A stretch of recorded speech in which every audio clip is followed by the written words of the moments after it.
think she truly cared about all of her students, and her real goal was to make sure that they understood the material. She wasn't primarily concerned with their grade, just that they got the material. She cared about them.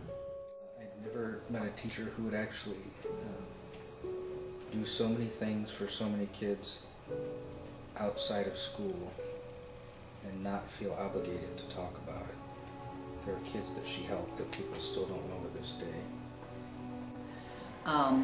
I had been teaching in Livonia for 5 years already, and they had massive layoffs every year. I got laid off last year. I did not have a classroom. I went from one end of the building to the other with a cart. I insisted that I have a horn on it, and my boss said, unfortunately, we're not going to be able to call you back next year. This is it. We scrambled. We were almost embarrassed to offer you this job. So I was getting my master's degree in guidance and counseling, and I got hired at the Mercy Health Corporation, and I was doing executive searches for directors of nursing and directors of finance, and making money. Had my own office, had an expense account. Hated it. Hated working with adults. I missed my kids. And so I started applying for jobs, sending out letters, and I had 5 job offers. So the third job, I flew out to Henderson, Nevada, a little town outside of Las Vegas, and interviewed for the job, got hired by noon on a Friday, came home on top of the world. I was going to be teaching again and moving out to Nevada. And on Monday I went to the doctor's with my mom when I was sitting in the waiting room when they requested a bed for immediate surgery, and the patient's name was Charlene Johnson. That was my mom.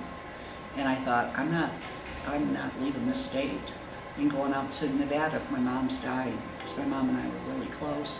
So the principal from Harper Springs had called me the week before to see if I wanted to interview for the job. I'd interviewed 10 people already, and he kept looking at mine and thinking that, you know, I would be the best fit for the job.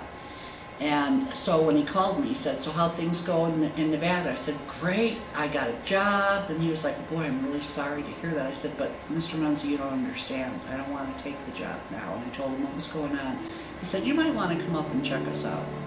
All I can tell you is that I drove over that hill in Petoskey, where you get that first glimpse of the bay, and I just went, wow, there is a God, and God is taking care of me right now. This is the most beautiful place I've ever seen.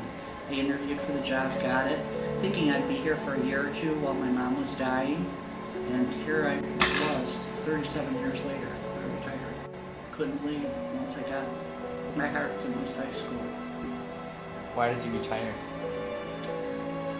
Well, the state was making a lot of decisions at the time that were going to hurt life for me as an educator.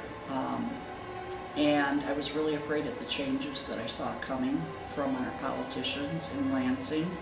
But I also wanted to go out on top of my game. I didn't want to be one of those teachers that dies in their classroom, you know, just kind of withers away. And I was turning 62, you know. It was time for me to move on and do something different and be able to get up when I wanted to in the morning. What are you doing now? Oh my God, I'm doing what I love doing, partying. I'm throwing parties, I'm planning parties, I'm helping people. I'm working at ways of making birthdays, anniversaries, graduations, reunions, special and meaningful for the people that attend them, and I love it.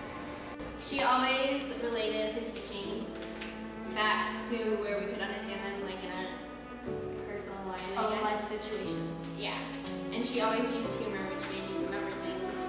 That's because you can go to her and talk to her about things. Like other than just school, she's always there for that type of stuff too. I miss Miss Seacord a lot. She was a great teacher, and she was really a great part of the school.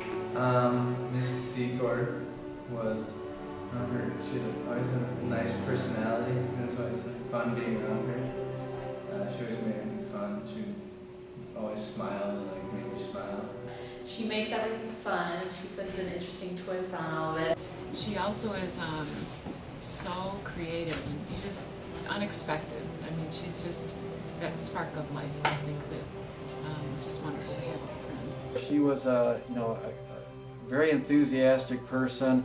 She was a great character. I mean, she was one of the kind of people that are just so different and so unique that it's hard to replace anybody like that. She was, I mean, if you ever have heard that expression, bigger than life, I mean, she was definitely a bigger than life individual. And you know, I liked her, I miss her. You know, you could never replace somebody like Miss Seacord.